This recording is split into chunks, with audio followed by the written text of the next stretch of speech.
So let me tell you about the bad week I had last week. It took me a week to get out of Tulsa, Oklahoma. By the way, right now we're on Interstate 29, heading north to Sioux Falls, South Dakota. So let's get back to that bad week. First, you need to know, bud, that before I started this trip, I had the brakes worked on. It was right after I had the base plate put on the car so I could tow it. I went down with the RV, picked up the car, and on the way back noticed that the RV would pull to the left every time I put the brakes on. So I made it home, found a place to fix it, got it done, and that was $700. Okay, so I start the trip. As you saw, went down to Florida, cut across over to Louisiana, and got to the Bonnie and Clyde ambush shot. Well, before that, going through Louisiana, just as I was getting ready to go through the tunnel, I got an error message on my auxiliary brake for the car. By the time I got pulled over to a rest area, I just reset the brake system and everything was fine, except I was still showing an error message. I didn't think too much about it and I went on my way. Well, I get to another rest area. It's about 3 o'clock in the afternoon, I guess. Get out, check everything, and that's when I noticed it. The electrical pigtail, that's the wire that gives me power to the car so that my brake lights come on, my tail lights come on, turn signals, had come unplugged from the RV and was on the ground.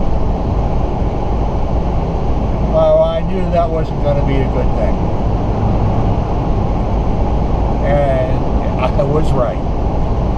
When I picked it up, the plug was totally destroyed. The wiring itself, the plastic coating, had been scraped off down to the wires. The coating on the wires was scraped off, showing multiple, I mean, let's just say dozens of bare wires. Well, it was too late to do anything about it, so I just stayed at the rest area. Got up the next morning, couldn't go anyplace because I didn't have any tail lights, so I couldn't drive at night. And even during the day, I wouldn't have brake lights or turn signals. So I got up early, started looking around, and found a camping world about an hour away. So as soon as I got light out, which was about 6:30, I hobbled on over to Camping World. Fortunately, didn't have any problems, no tickets, even though I was running without brake lights and turn signals. But I figured Camping World would have that part. So I get to Camping World about 7:45, 15 minutes before they open, which is good. I don't have a problem with that. They open up, go inside. Oh, absolutely, we've got the part. Here it is right here. That'll be $100, please. $100 for that electrical pigtail. But what can you do? You need it, you need it.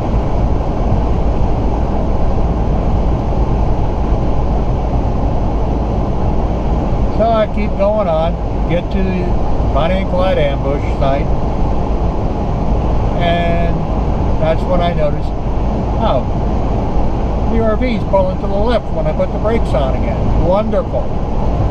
But it's not bad. I thought, well, maybe a tire's low, maybe I need an alignment. Tires were fine. So I keep going. And I get to Oklahoma, and there's a toll booth, so notice that it's really pulling to the left now. So I keep going on the turnpike, which was the Indian Nations Turnpike. There's only one rest area on it. So I get there, it's about 9 o'clock at night, can't do anything, can't make any phone calls. So the heck with that, I go to bed. About 8 o'clock the next morning, I start making my calls. The first people I called was the company that I have road service with called CoachNet. They're for RVs. I told them the problem.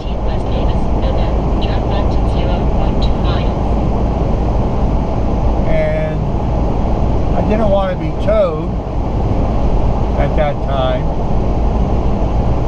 And I just asked if they could help me with some phone numbers for some repair places. And they were very good, they did. But everybody I called couldn't see me for at least a week. The closest place was only like 3 miles away. They weren't even open again until the following Tuesday. And it was Saturday. GPS is going nuts because I'm not following its directions. So, sorry about that.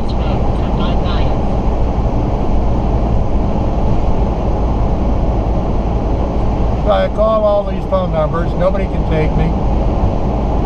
Then they gave me a number for camping land. Called them. Nope, they can't do anything, but I can give you some phone numbers for dealers. Ford dealerships. Okay, give me that. First one I called, jackpot. Boy, did I hit a good one. Bill Knight Ford in Tulsa. Told him what the problem was, what I was doing. I was traveling. He said, tell you what, I'm normally a week out on service, but you get here by Monday. And I promise you, I will have you in and out on Monday. Okay. I told him I'd come right there and found out that there was a side street I could park on. Nobody would bother me. He just said, come on up. So I went up, pulled into Bill Knight Ford about 1:30 in the afternoon. I just took my time getting there. It was only an hour and a half away, but I took my time. Pulled in. No sooner than I get out of the RV, the manager for new car sales greeted me. Jim, we've been waiting on you. Brought me into the service department, got me all registered, signed up. Excuse me. Showed me where to park, and it was hot. And of course, there's no shade, so I crank up the generator, turn on the AC, and it's struggling because it's not cooling down.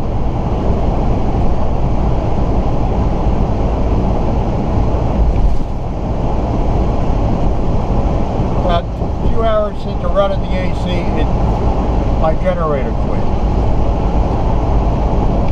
So open up all the windows, all the roof vents.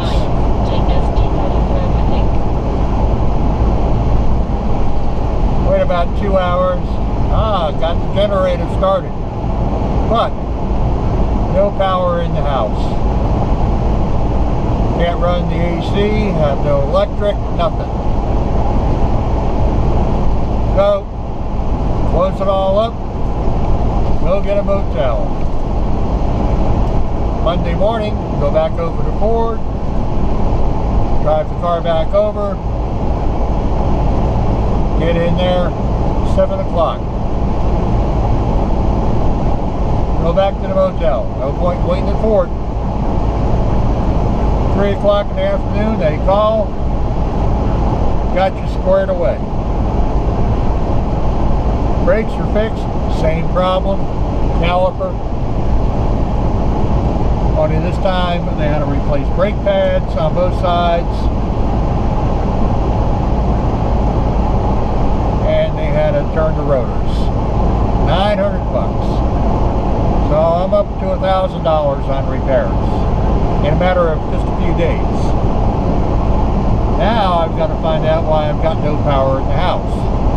Well, the first thing I did was replace the GFI outlet because I burned up one of those once before. That didn't work. So I'm making phone calls down to an RV dealer. Tell them what the problem was. There goes the GPS again. And they treated me like gold too. You can get in here on Thursday at 8 o'clock when we open. We'll get you taken care of. All right.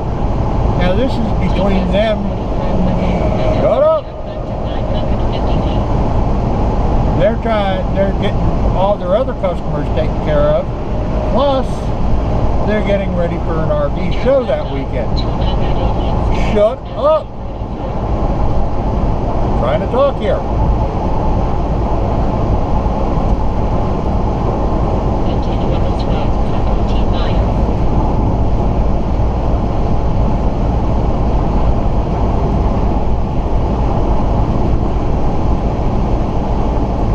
So I get there, check out of the motel, get to the RV dealership,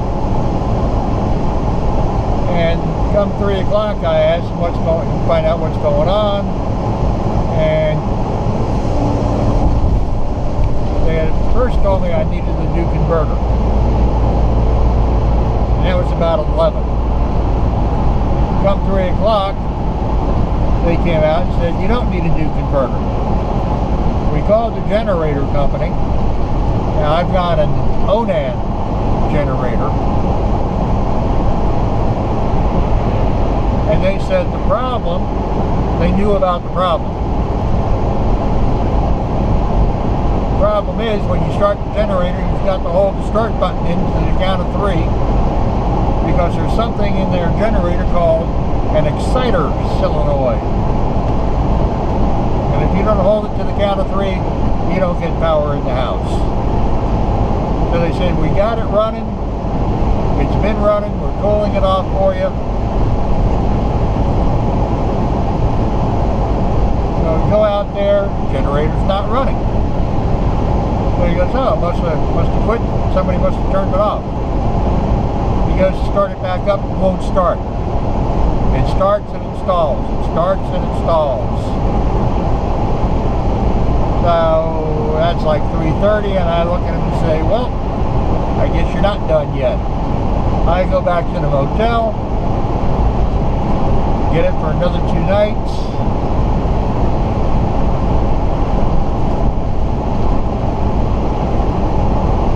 Finally get a call that afternoon.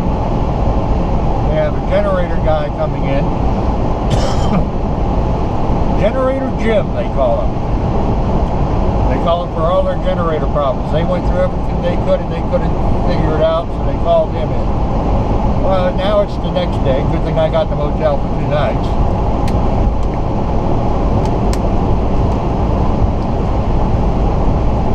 It's Friday, by the way. And they call. He got there, he fixed it, he found the carburetor is full of gunk, he cleaned out the carburetor, adjusted it, found out that it wasn't delivering the power it was supposed to be delivering to the house, so he made his adjustments there. It's all working great. Come on down and pick it up. Go down, pick it up, $500. Now I'm up to $1,500 that week. So I figure, well, I got the motel for another night. I'm taking advantage of it. Go back, hit dinner. Later that evening, go out, hook up the car, get it all ready for the next day. Finally get out of there on Saturday. So I've been stuck in Tulsa for a week. $1,500 in repairs. About another $300 in motel, plus food. So I'm up over $1,800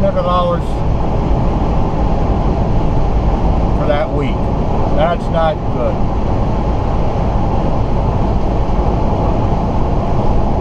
So, as you can imagine, I got out of Oklahoma, got through Missouri, got through Iowa. Didn't feel like making any videos. So there you have it. Very expensive week on breakdowns. Alright, that's it this time. Talk to you soon.